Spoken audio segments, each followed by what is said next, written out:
쉬운 사주공부 매화계곡TV의 김태현입니다. 이번 시간은요, 병인일주입니다. 병인일주가 2022년 이민년을 만나면 어떤 일이 일어나고 또 어떤 상황이 펼쳐지는가에 대해서 공부를 해보겠습니다.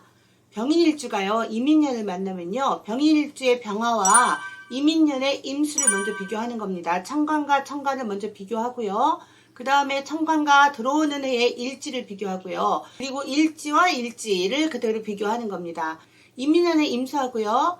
병인년의 병화가 만나면요. 음량이 같고요. 나를 극하는 오행이 들어오기 때문에 편관입니다. 편관은요. 일간이 강하고 건강할 때는 아주 중요한 기회를 포착할 수가 있는 거고요. 일간이 신약할 때는요. 강도나 호랑이를 만난다 이렇게 표현을 하는 겁니다. 편관은요. 나를 극하고 통제해주는 그런 기운이에요. 그래서 신강한 사주일 때 편관은요, 기회가 됩니다. 적당한 스트레스와 적당한 기회가 되는 겁니다. 절제하고 통제해주는 보호자 역할을 하기 때문에 이렇게 신강한 사주에게 편관은요, 기회가 되는 겁니다.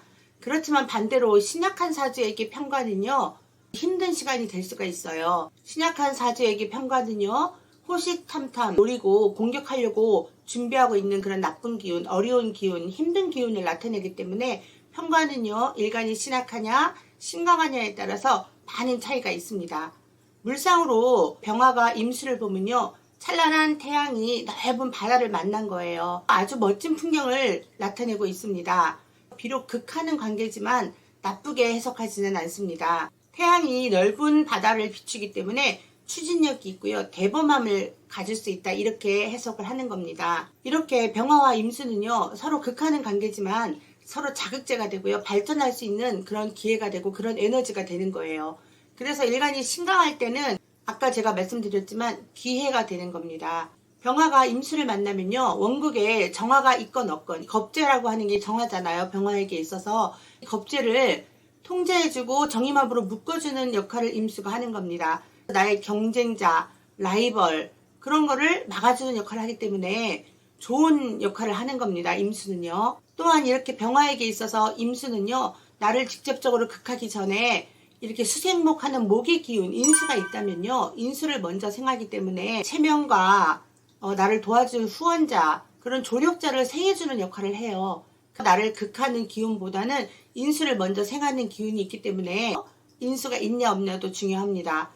병인일주가 인수를 가지고 임수를 만나느냐 하고 인수가 없는 상태에서 이민년을 만나는 거하고는 확연한 차이가 있습니다. 병인일주가요, 신약하다고 봤을 때 임수를 만나면요, 독입니다. 강도를 만나고 호랑이를 만난다고 했잖아요. 그만큼 기진맥진한 상태에 또 다른 해로움이 다가오는 거예요. 안 그래도 신약한데 편관을 만났을 때는 매우 힘든 시간이 될 수가 있다 이렇게 해석하는 겁니다. 화일간에 수가 많아졌다고 하면 어두워지는 거죠. 불을 끄려고 하니까요. 판단력이 떨어지거나 정신적인 건강이 좀 약해지거나 신체 기관으로 또 눈이라든가 심장이라든가 소장이라든가 이렇게 화에 관련된 신체 기관이 치명적으로 약해질 수가 있다 이렇게도 해석합니다. 이게 신약하냐 신강하냐를 먼저 논해서 또 인수를 가지고 있느냐 없느냐를 보고 판단을 하셔야 됩니다. 만약에 병인일주가 굉장히 신약하다고 하면 이민년에는 편관을 만나는 거기 때문에 약간의 해로움은 있을 수가 있습니다. 병화 일간을 돕는 오행이 있나 없나를 살피셔야 돼요. 이렇게 인수가 있다거나 혹은 병화 같이 도와주는 비견을 있다거나 이렇게 해서 돕는 오행이 있다 없다를 판단하셔야 됩니다. 병화 일주가요, 이 이민년에 임목을 만나는 것은요, 목생화 해주니까 인수를 만나는 거예요. 편의를 만나는 겁니다. 전문적인 나만을 이렇게 편애해서 도와주는 어떤 특별한 기운을 만나는 거기 때문에 좋아요. 이민년은요, 수생목 해주는 목의 기운이 강해지는 거잖아요. 편관의 도움을 받아서 기운이 강해진 편인을 만난다는 거예요. 이민년에는요, 병인일주에게 임목이 강해지는 시기다 이렇게 보거든요. 비록 편관을 천간에서 만났지만 지지에서는 인수의 기운도 다가올 수 있는 거예요. 인중에는 병화가 있죠. 비견이 들어있어요. 나를 돕는 동료라든가 친구의 도움을 받을 수 있는 해다 이렇게 통변을 해봅니다. 그래서 이렇게 나를 도와주는 동료나 친구나 어떤 파트너의 도움을 받는 요 시기를 지나면서부터 전문가가 됩니다. 이민년을 지나면서부터 일종의 프로가 된다 이렇게 해석을 해요. 어떤 직업을 가지고 있는 사람이든지 간에 병인일주는요, 이민년을 지나면서부터 신강하든 신약하든 관계없이 좀 특별한 기능과 재주를 갖는다. 능력을 갖게 된다. 이렇게 해석합니다. 그런데 임목이요. 또다시 임목을 만난다는 것은 목의 기운이 더 강해지는 거예요. 그러다 보니까 수가 많이 고갈되기 쉽거든요. 관이 빨리 말라버린다. 이렇게 해석도 돼요. 그래서 조직이라든가 어떤 단체에서 나의 그 신분이라든가 나의 위치가 빨리 고갈돼 버리는 거거든요.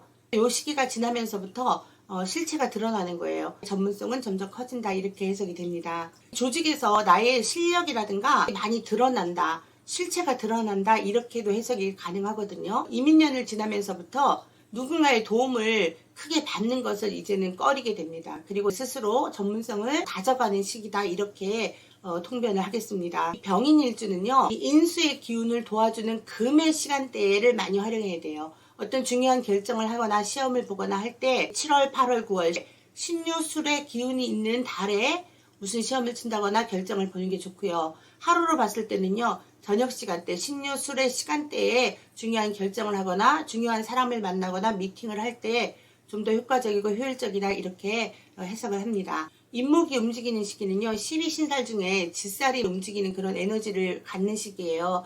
이동이라든가 변경이라든가 움직임이 많아지는 시기입니다.